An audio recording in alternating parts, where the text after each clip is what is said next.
ეჰეი, ალექსანდრე თოფურიას მომდევნო მეტოქი ცნობილია.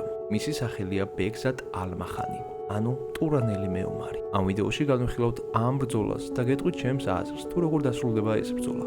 ბაგზატა დაიბადა 1997 წელს ყაზახეთში.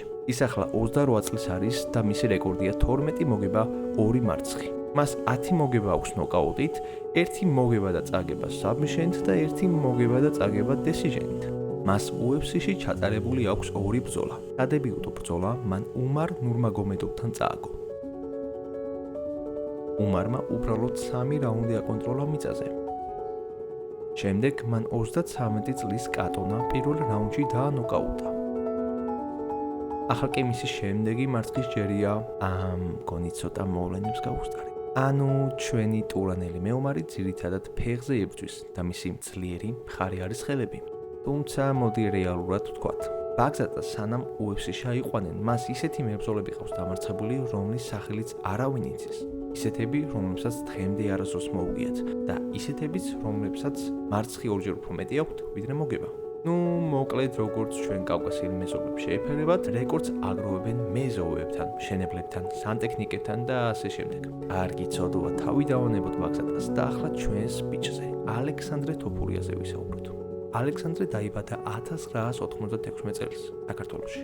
ის ახლა 29 წლის არის და მისი რეკორდია 6 მოგება და 1 მარცხი. ის 100%-იანი ფინიშერი იყო, სანამ UFC-ს სადებიუტო ბრძოლა შეატარებდა. მან UFC-ს სადებიუტო ბრძოლაში კოლბი სიკნესი საჯივის ერთსულოვანი გადაწყვეტილებით დაამარცხა. ახლა კი დროა ისევ ფინიშებს დაუბრუნდეთ. რას უნდა ველოდეთ საბოლოოდ ამ ჩხუბში? მე გეტყვით ჩემს აზრს, რომელშიც 101%-ით ვარ დარწმუნებული. ალექსანდრესთვის ბაგზატა უმარტივესი მეტოქი იქნება. მას უბრალოდ გაანადგურებს. დარწმუნებული ვარ, ბრძოლა მსაჯებამდე არც მივა. გეტყვით რა მოხდება ბრძოლაში. პირველივე წუთებზე ალექსი ცენტრს დაიკავებს. ბაგზატა წინ წამოსვლას ეცდება, თუმცა ალექსანდრე უპასუხებს და აგრძნობს თავის ზარას. და აი აქ გატყდება ბაგზატა. ის ვერანაირ წინააღმდეგობას ვერ გაუწევს, ვერც დგომში და მით უმეტეს ვერც მიწაზე. ალექსანდრე მეტად პრაგმატულია ვიდრე ილია.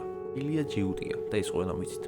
ალექსანდრე ჩემი აზრით ცდის მის მიწაზე გადაყვანას და თუ მიწაზე გადავიდა ბრძოლა, ალექსანდრე მას უბრალოდ დააძინებს.